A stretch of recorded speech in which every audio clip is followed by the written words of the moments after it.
यो मान्छेहरुलाई आफूलाई पर्दाखेरि एउटा भनाइ र अरूलाई पर्दा अर्को भनाइ किन आउँछ थाहा छैन। यहाँनिर म दुईटा क्लिप देखाउँदैछु गृहमन्त्री लेखकको। एउटा अहिले आफूलाई आरोप लाग्दाखेरि उहाँले के भन्दै हुनुहुन्छ र अर्को यो भन्दा अगाडि अरूलाई त्यही आरोप लाग्दाखेरि उहाँले के भन्दै हुनुहुन्छ। त्यो दुईटा क्लिप आफै हेर्नुस् र आफै डिसाइड गर्नुस्। मेरा विरुद्धमा नियोजित र षड्यन्त्रमूलक ढंगबाट झुट्टा प्रचारबाजी भइरहेको छ।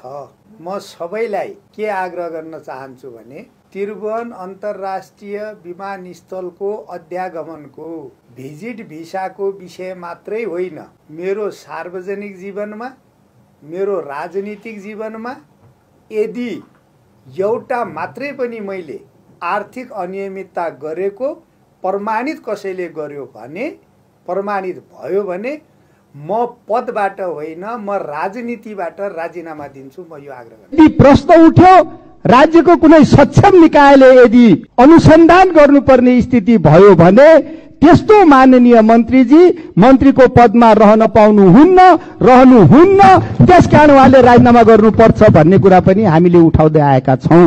यस्ता विषयमा मन्त्रीका माथि प्रश्न उठ्दा आजसम्म के भयो? एक पटक माननीय रामशरण महतजी अर्थमन्त्री भएका बेला उहाँका माथि प्रश्न उठेको छ।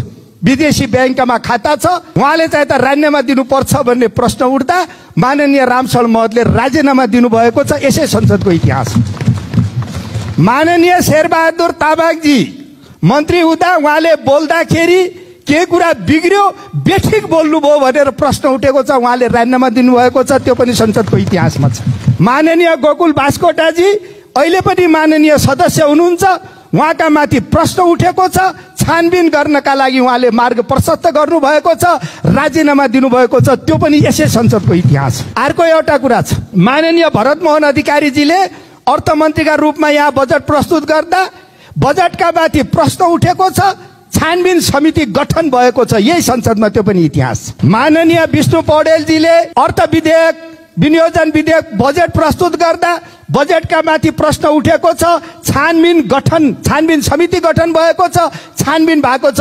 त्यो पनि यो संसदको इतिहासमा छ। पछिल्लो पटक माननीय जनार्दन शर्माजीले बजेट प्रस्तुत गर्दा उहाँका माथि प्रश्न उठेको छ, उहाँले राजीनामा गर्नुभएको छ र यहाँ छानबिन समिति गठन भएको छ।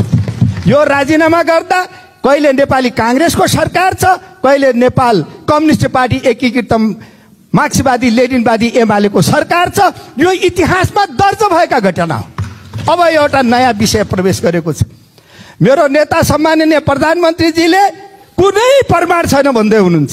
म भन्छु कुनै